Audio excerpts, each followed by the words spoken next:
I moved to Whispering Pines for the quiet, the kind that wraps around you like a warm blanket, with air so crisp it smells of pine needles and freedom.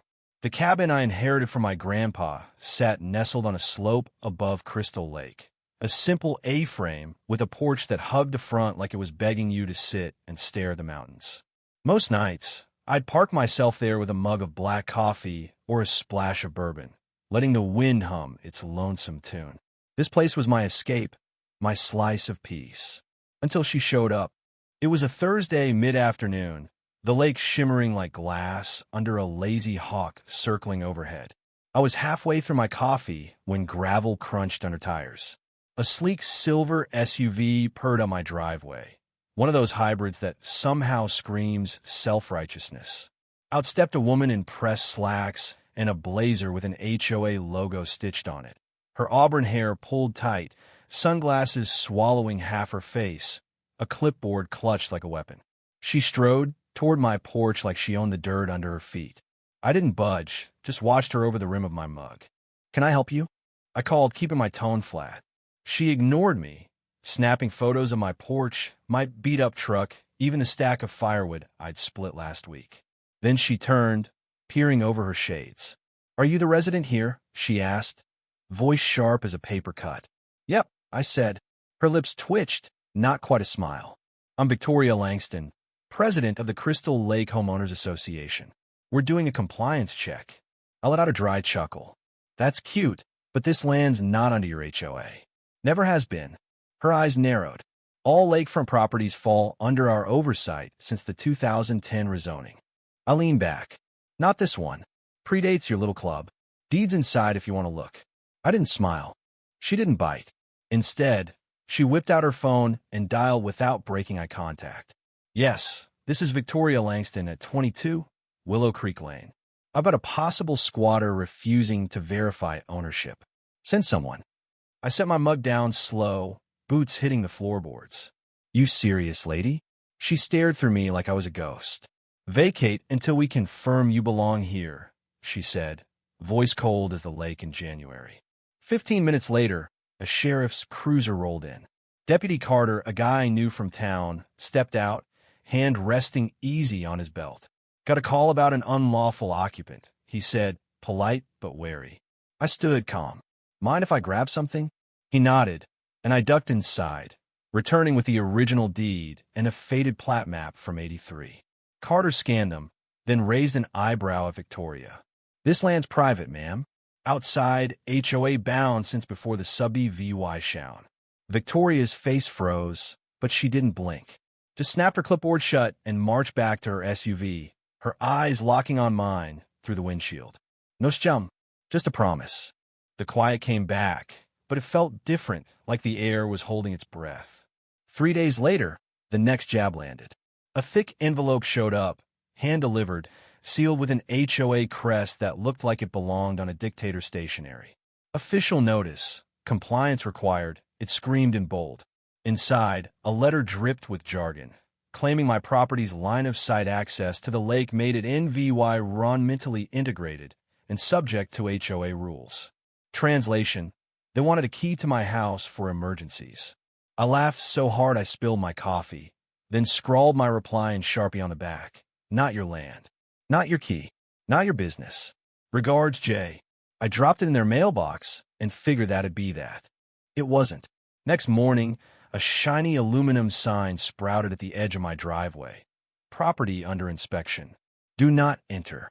It looked legit enough to fool a passerby into thinking I was some deadbeat dodging codes. I yanked it down. Victoria put up another by noon.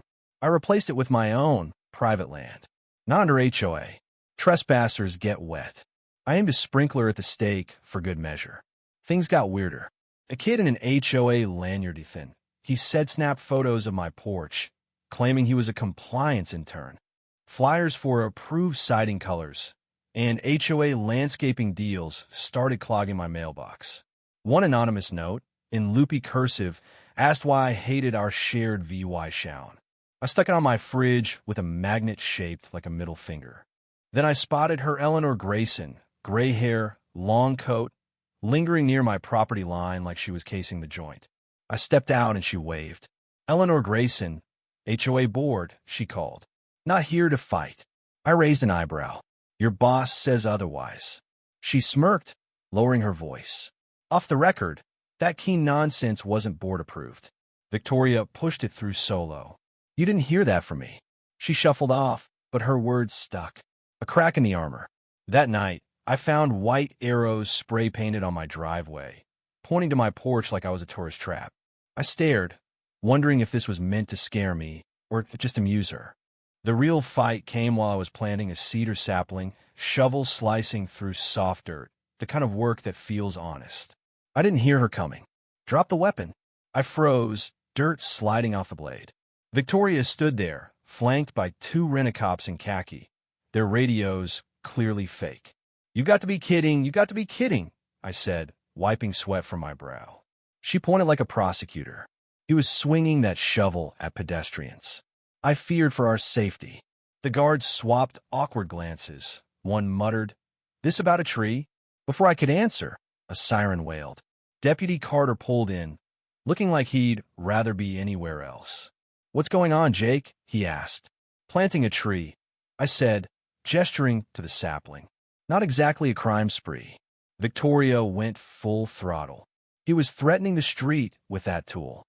Carter sighed. "Got cameras yet?" I nodded, pulling up the footage on my phone.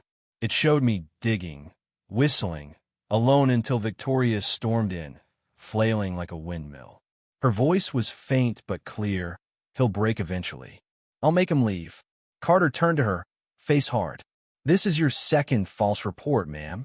Stop calling 911 for personal grudges." Victoria's jaw clenched. "You're siding with him?" "No," Carter said. "I'm siding with reality." She stormed off, her goons trailing like scolded dogs. Carter lingered. "Off the record, she's done this before, tried to bust a guy for aggressive lawn mowing. It's piling up." He gave a tired smile. "Stay sharp." Soon, strangers started showing upward watchers, a guy with a folding chair, a kid sketching on my wall. They claimed my land was a community observation area per a new HOA nature initiative. A laminated sign on my fence declared my porch a reflection zone. I called Carter, who groaned. "They're skirting the line, staying off your land. Get a lawyer." Eleanor reappeared, handing me a crumpled paper minutes from a sham HOA meeting where Victoria and her cronies annexed my land as a community priority zone. She winked. "Karen thinks I'm senile. Let her." I posted new signs, private property.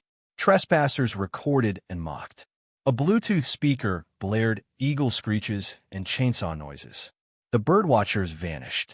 I called Lisa Harper, a lawyer who chewed up HOA overreach like candy.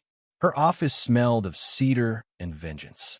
I dumped a box of EVY Denke on her desk letters, photos, footage, Eleanor's minutes.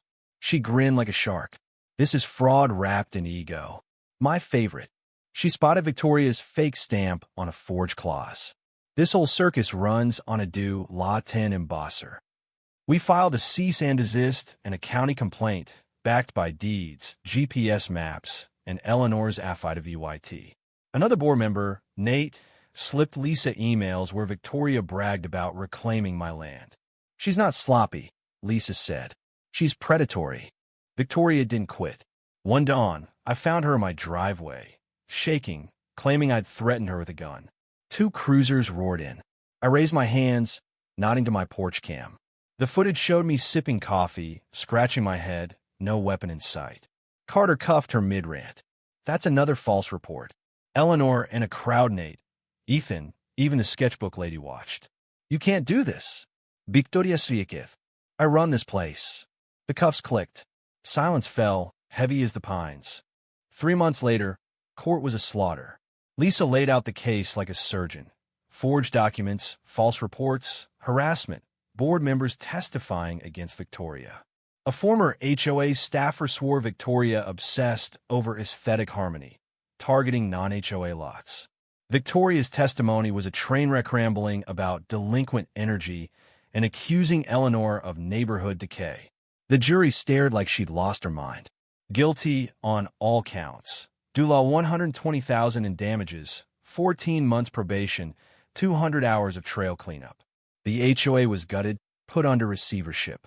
Victoria slunk out of town, her SUV vanishing under moonlight. Rumor said she tried starting an HOA in Boulder and got booted by meeting two. Eleanor took over, running the board like a no-nonsense grandma. Nate's Bait Shop sold mugs reading, "Not under HOA." My land was mine again, a court ruling framed like a trophy. New signs warned, "Private property." Trespassers laughed at online. A camera, dubbed Little Vicky, blinked cheerfully. The neighborhood softened, fewer flyers, more barbecues. I got invited to a potluck, Eleanor's rhubarb pie stealing the show. Nate brought brisket, Ethan spun Fleetwood Mac. Neighbors wave now, won't even rope me into co-hosting July 4th fireworks. I ordered sparklers in bulk. A slick realtor rolled up one day, pitching a yoga retreat on my land, citing public access rights. I handed him the laminated court ruling. He bolted. Then Victoria's nephew dropped off a box her old HOA plaque and that cracked red stamp. "She's not sorry," he muttered, "but she's done." I framed the cease and desist in my bathroom. That night, I sipped bourbon on my porch, the lake still, pines whispering, fireworks sparking early. Freedom wasn't just a flag or a gavel. It was pie, defiance, and telling a control freak, "Not today. Not ever." What do you think? Did Victoria get what she deserved? Or was the punishment too harsh? Should HOAs have any power over private land? Or are they just legalized bullying? Drop your thoughts below, smash that like button, and subscribe for more stories that'll make you cheer, jeer, or maybe both.